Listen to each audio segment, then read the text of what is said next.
So, discuss ko lang ang 2.3. Although iba na yung figure niya, the same pa din yung formula natin. Under elastic stage pa din siya. So, yung FR natin, the same lang. Yung IG natin nagbago kasi iba na yung itsura ng figure natin. And pati yung YT, magbabago din kasi iba na yung location ng neutral axis. Kaya, di ba ang YT, yan ay from neutral axis papunta sa bottommost part ng ating figure. Kaya gagawin natin, hanapin muna natin yung location ng neutral axis. So kapag ang figure natin is yung gross figure or yung total area ang ating kino-consider, ang madaling formula is etong Varignon's theorem. So di ba ang Varignon's theorem, ano lang naman siya? Y bar is equal to A1 Y1 plus A2 Y2 divided by total area. So gawin natin, divide natin siya into smaller shapes. So actually pwede pa rito A3, Y3, depende kung gaano kadami yung shapes na meron tayo. So gagawin ko,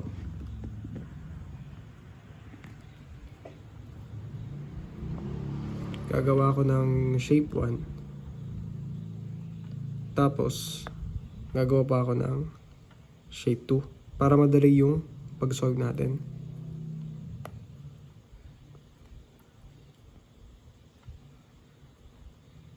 Yan. So, gagawin natin, hanapin natin yung area ni shape 1, tapos yung location ng centroid niya, which is Y1. Then, eto, area ni shape 2, tapos yung kanyang Y2. So, para madali dito, kailangan meron tayong reference point. Sa akin, ginagawa ko parati is yung bottommost part. Ito yung ginagamit kong reference point. Y-axis, X-axis. So, pag sinabing area 1, so, di ba, base times height lang naman yan, 600 times 100. Kaya siya, ganito, 600 times 100. Then, pagdating naman sa area 2, so, etong location na to is 375 plus 75. Yan ay 450. So, area 2 is 450 times base na 150. So, eto na yan, 450 times 150. Then, eto naman yung pag-usapan natin. Etong Y1, tapos etong Y2. So, dyan papasok yung ating initial assumption na nasa bottom yung origin natin.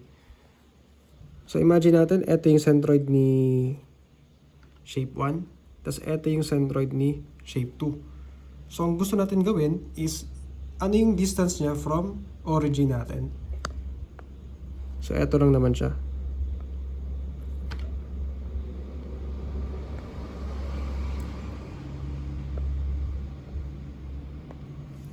So, para makuha natin to na Y1, gagawin lang natin, di ba ito 550 to? 550. Tapos, di ba 100 to? Tapos, ito is simply 100 divided by 2. So, ibig sabihin, etong Y1 is simply 550, then ibawas natin etong 100 over 2. Kaya siya naging ganito, 550 minus 100 over 2. Then, para naman kay Y2, since eto lang naman yung height ni shape 2, divide by 2 lang natin siya. So, 450 divided by 2. Kaya siya naging ganyan, 450 divided by 2. Then, etong bottom, total area lang naman to. So, yung area 1 plus area 2 lang naman siya. So, nakuha natin na Y bar is 354.4. So, kung ating i-drawing siya, from this point to this point, yan yung 354.4.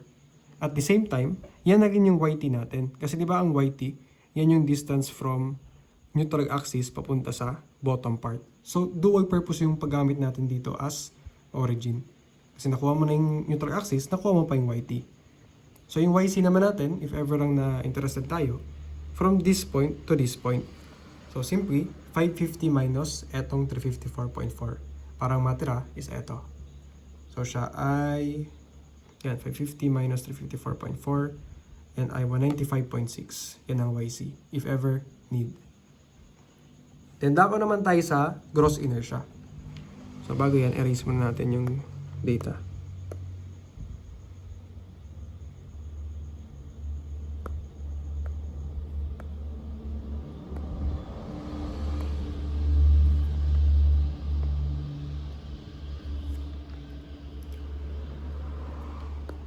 So, for inertia, drawing mo tayong madali para sa instruction.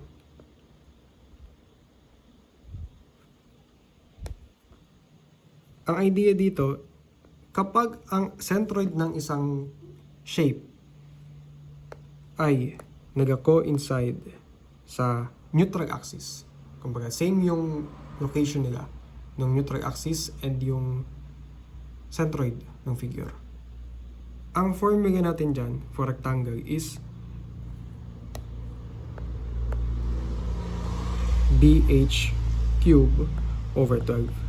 Pero, once yung location ng ating neutral axis ay hindi na naka-coincide sa centroid niya, say for example, transfer natin dito sa bottom. Ang mangyayari neto, gagamit tayo ng transfer formula. Yan na yung aid. Yan na itong AD square. So, ang idea, parang, yun nga, tinatransfer mo siya dito. Kaya tayo meron transfer formula. Na kung saan A is yung area neto, D is yung distance na to. Yan ang formula. Pero, instead na ito yung gamitin natin, meron tayong pwedeng gamitin na iba, which is BH cube over 3. So, kaya mo ito ginagamit?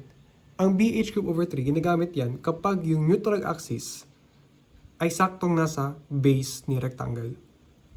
So, para convenient, yun na yung ginamit natin dito sa number 2. BH cube over 3. Kasi, bawas na tayo ng solve. Hindi natin ito kailangan isolve na. Pero, hindi siya ganun kadali. Kasi, ibig sabihin, kailangan natin mag-manipulate dito sa figure natin para maging possible yun. So, ito yung naging diskarte. Diba? Ang goal natin, dapat yung base niya andito sa tawag dyan, neutral axis. So, kung makita natin dito, naka BH cube over 3 siya, pareho. So, next video na lang siya.